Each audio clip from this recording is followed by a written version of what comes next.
घोंसले के भीतर दो नन्हे बच्चे चिंकू और पिंकू भूख के मारे बिलख रहे थे। मम्मा, भूख लगी है, क्या कुछ खाने को मिलेगा मम्मा? पेट में कुछ नहीं है मम्मा, कुछ ला दो ना। चिकी की आंखें भर आईं। हे भगवान, मैं क्या करूं? कैसे बताऊं कि बारिश शुरू हो गई है, लेकिन मेरे बच्चों का रोना मुझसे देखा नहीं जाता। भीगूंगी, गिरूंगी, चाहे जो हो, लेकिन इन्हें भूखा नहीं देख सकती। रुको मेरे लाल, मम्मा कुछ ले आएगी, चाहे जान ही क्यों ना चली जाए। परंतु एक बात याद रखना, जब तक मैं नहीं आऊं, घोंसले में से बाहर भी मत देखना और बाहर भी मत निकलना, समझ गए ना? चिड़िया खाना लेने के लिए चली जाती है। अब इन दो बच्चों की माँ घर पर नहीं थी और बच्चे घोंसले में अकेले थे। उनके लिए यह पहली बारिश थी जो उन्हें किसी अजूबे से कम नहीं लग रही थी।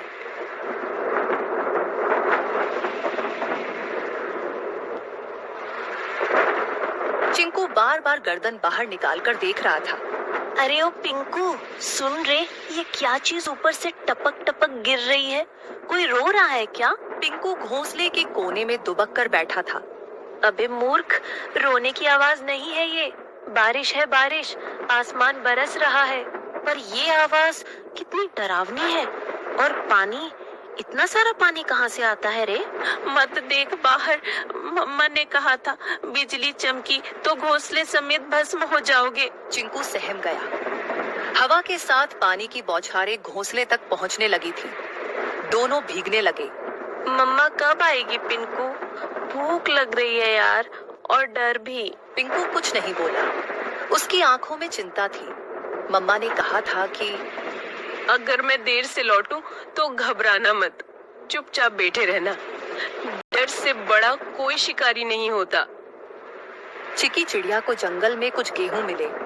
उसने वो गेहूं को अपनी पतली टांगों से पकड़ा और तेज बारिश में फिर से बच्चों के पास लौटने की ठान ली। बारिश और हवा में अपना जोर दिखाना शुरू कर दिया था। उसे ना चाहते हुए भी एक पेड़ की डाल पर बैठना पड़ा।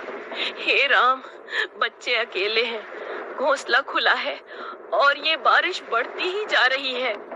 यदि बारिश थोड़ी सी भी कम हो तो मैं सीधी दौड़ती हुई उड़कर अपने बच्चों के पास पहुंच जाऊंगी। तभी बगल की डाली पर टोनी तोता फुर्र से आकर बैठा। अरे टुनी बहन, तू यहाँ क्या कर रही है इस तूफानी बारिश में?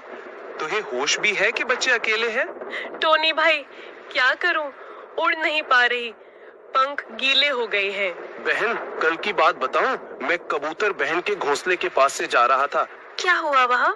बहन, एक सांप आया था, बहुत लंबा और काला। चुपचाप डालियों के पीछे पीछे सरकता हुआ सीधा घोंसले तक पहुंच गया। फिर किसी ने देखा नहीं? मैंने देखा, मैं ऊपर ही उड़ रहा था। जब देखा कि सांप कबूतर के बच्चों के ऊपर झपटा, मैं चीखा जोर से, सांप सांप। सब पक्षी इकट्ठा हो गए, लेकिन तब तक बहुत देर हो चुकी थी। वो दो बच्चों को निगल गया बहन। चिकी सन्न रह गई। टोनी का चेहरा भावुक हो उठा। और जब कबूतर बहन आई ना, वो तो जैसे पगला गई थी। अपने घोंसले के पास आई तो देखा कि एक बच्चा खून से लथपथ पड़ा है और दो तो दिख ही नहीं रहे थे। वो बार बार पुकार रही थी, मेरे बच्चे, मेरे लाल, कहाँ चले गए तुम? उसके आंसू रुक ही नहीं रहे थे। अपने बचे हुए एक बच्चे को उसने पंखों में दबा लिया और फिर चुपचाप बैठ गई, जैसे दुनिया ही खत्म हो गई हो उसकी। मैं बता नहीं सकता कितना दर्द था उस माँ की आंखों में। टुनी की आंखें भर आईं। टोनी बोला, तू समझ रही है ना बहन, ये बारिश सिर्फ पानी नहीं लाती, भूख से तड़पते शिकारी भी लाती है। जल्दी निकल, पेड़ों की आड़ लेकर जा, मत रुक अब। चिकी चिड़िया उड़ती है और अपने घर की ओर जाती है। बारिश चल रही थी, लेकिन अंधेरा गहरा था और ठंडी हवा अब भी तीर की तरह चल रही थी। बस कुछ ही दूर और चिंकू पिंकू मेरा इंतजार कर रहे होंगे। तभी सामने से दो काली परछाई आई। ओए चिड़िया रानी, कहाँ चली बारिश में? चिकी चौंक गई। सामने दो शिकारी पक्षी रास्ता रोककर खड़े थे। आज तो किस्मत चमकी है, बारिश में भी नसीब ने हमें गरम गरम चिड़िया भेजी है। आज हम चिड़िया तुझे खा जाएंगे। अब चिकी चिड़िया के सामने यह नई मुसीबत आई थी। चिड़िया ने सोचा, इस बार मैं नहीं बच सकती, क्योंकि आज दोनों दरिंदे बदमाश इकट्ठा होकर आए हैं। मुझे आज बल से नहीं परंतु दिमाग से काम लेना होगा।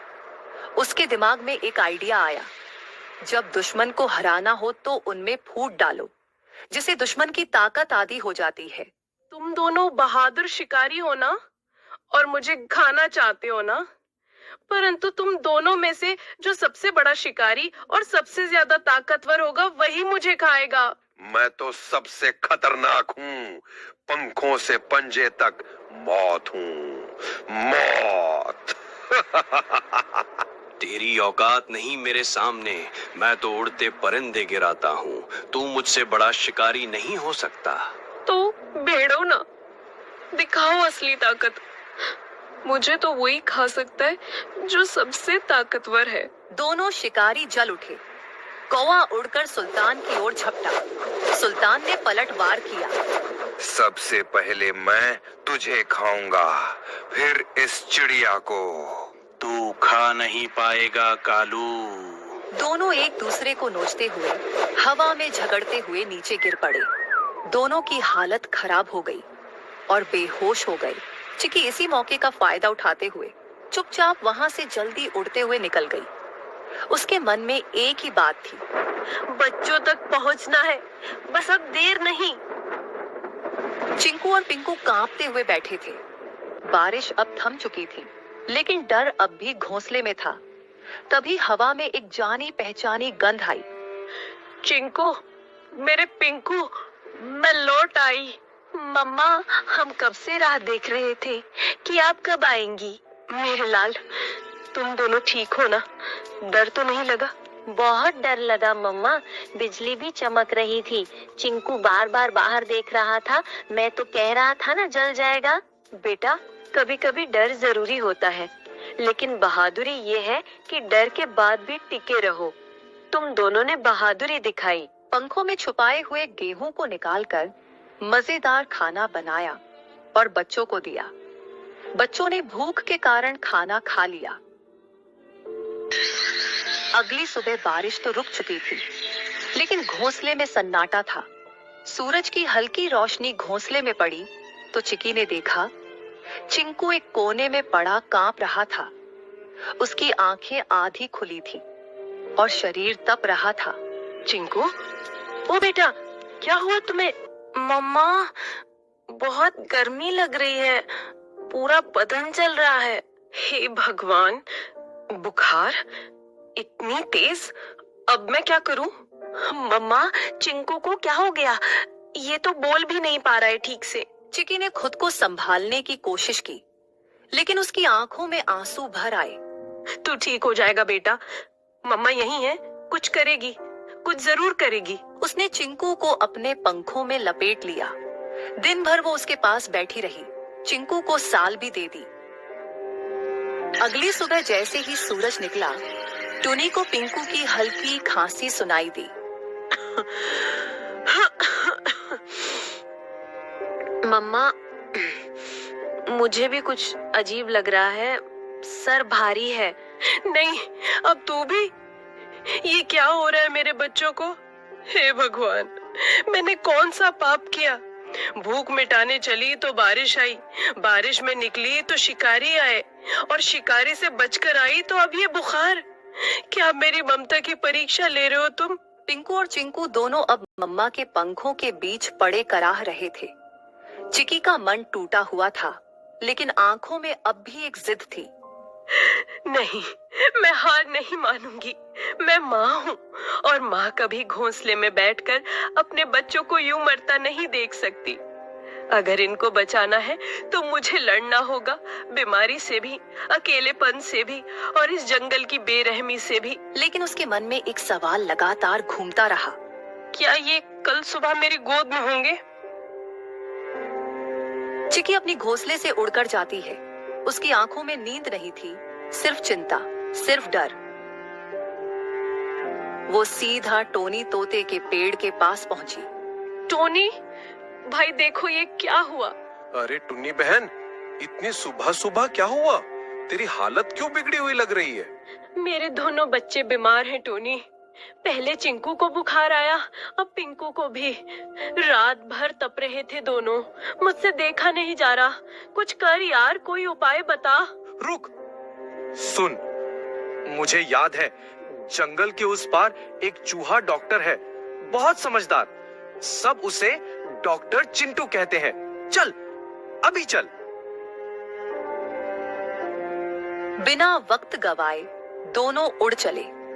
जंगल के भीतर झाड़ियों के पीछे एक पुराना सा बिल था। बाहर लगे बोर्ड पर लाल निशान से पता चल गया, यही डॉक्टर का घर है। डॉक्टर साहब, जल्दी बाहर आइए। एक माँ के बच्चे बीमार हैं, बहुत बुरे हाल में हैं। कुछ पल बाद डॉक्टर चिंटू बाहर आए। कितने दिनों से बीमार है? 2 दिन से, लेकिन रात में हालत और बिगड़ गई। ले चलो मुझे, मैं खुद देखूंगा। कुछ देर में तीनों घोंसले पर पहुंचे। डॉक्टर ने बच्चों को चेक कर लिया। ये साधारण बुखार नहीं है, ये वायरल है। बच्चों के शरीर में लड़ने की ताकत नहीं बची है। तो क्या ये मर जाएंगे? मैं कुछ नहीं कह सकता। मैं दवा दूंगा, अगर ऊपर वाले ने चाहा तो बच जाएंगे, पर मैं कोई गारंटी नहीं देता। तुम तो डॉक्टर हो, तुम्हारे पास उम्मीद होनी चाहिए। मैं दवा दे सकता हूँ बहन, चमत्कार नहीं। जब शरीर साथ नहीं देता तो दवा भी हार जाती है। अब ये तेरी ममता और भगवान की मर्जी पर है। चिकी जानती थी अब उसके हाथ में कुछ नहीं बचा था। वो निकल पड़ी एक उम्मीद में। वो जा रही थी उस पेड़ की ओर जो जंगल के बीचों बीच सबसे ऊंचा था। एक ऐसा स्थान जिसे पक्षी शांत शिखर कहते थे। वहां कोई शिकारी नहीं आता, न चीलें बैठती हैं, न कौवे मंडराते। ये कोई आम डाल नहीं थी, ये वो जगह थी जहां आकाश और आत्मा एक हो जाते हैं, जहां हर पत्ता, हर हवा, हर किरण साक्षात ब्रह्मांड की भाषा बोलती है। चिकी वहां पहुंची, कांपती, थकी हुई, लेकिन जिंदा उम्मीद से भरी हुई। उसने आंखें बंद की और गहराई से सांस ली। हे ब्रह्मांड, मैं तुझसे मांगने नहीं आई, मैं तेरे आगे झोली नहीं फैला रही। मैं तुझसे लड़ने आई हूँ, अपने बच्चों के लिए। उसकी आवाज जंगल में गूंज उठी। मैं एक चिड़िया हूँ, हाँ मामूली, पर मेरी ममता मामूली नहीं। तूने मुझे पंख दिए हैं, लेकिन आज मैं उनसे आसमान नहीं, तुझसे जवाब मांग रही हूँ। क्यों मेरे बच्चों को तूने इस बुखार की आग में झोंका? तू ही बता। उसने आकाश की ओर देखा। उसका शरीर कांप रहा था, लेकिन उसकी आवाज पत्थर तोड़ देने वाली थी। तू सब देखता है ना, तो देख देख मेरे बच्चों की तड़प। अगर तेरे नियमों में न्याय बाकी है, अगर इस जंगल में जीवन के लिए कोई जगह है, तो मेरे बच्चों को लौटा दे, वरना इस शांत शिखर से एक मरे हुए माँ की चीख उठेगी जो पीढ़ियों तक गूंजेगी। बाद उसने आंखें बंद की और गहराई से सांस ली। हे ब्रह्मांड, मैं तुझसे मांगने नहीं आई, मैं तेरे आगे झोली नहीं फैला रही। मैं तुझसे लड़ने आई हूँ, अपने बच्चों के लिए। उसकी आवाज जंगल में गूंज उठी। मैं एक चिड़िया हूँ, हाँ मामूली, पर मेरी ममता मामूली नहीं। तूने मुझे पंख दिए हैं, लेकिन आज मैं उनसे आसमान नहीं, तुझसे जवाब मांग रही हूँ। क्यों मेरे बच्चों को तूने इस बुखार की आग में झोंका? तू ही बता। उसने आकाश की ओर देखा। उसका शरीर कांप रहा था, लेकिन उसकी आवाज पत्थर तोड़ देने वाली थी। तू सब देखता है ना, तो देख देख मेरे बच्चों की तड़प। अगर तेरे नियमों में न्याय बाकी है, अगर इस जंगल में जीवन के लिए कोई जगह है, तो मेरे बच्चों को लौटा दे, वरना इस शांत शिखर से एक मरे हुए माँ की चीख उठेगी जो पीढ़ियों तक गूंजेगी। बाद में चिकी जिस पेड़ पर बैठी हुई थी, वह पेड़ बोलने लगा।